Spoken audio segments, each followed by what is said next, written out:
How to clear Chrome browser history in 2021. That's I'm going to show you guys in this quick video. So let's get started right away. So it works on both Android and iOS, so don't worry about that. So firstly open your Chrome app and then click on the three horizontal lines in the top right corner, and from this you can see the side menu open in the right side, and from the side menu you have to click on the third option, history, and you can see all your history. So you can see all your history.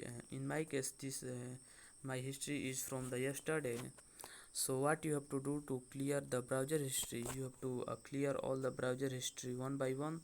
So you have to click on the cut option in the cross option in the all the options to clear a history. So click on the cross button in the right side of all this um, history, and then you can simply clear your history by clicking on the cross button of all this history. So that's basically that how you can clear your Chrome browser history.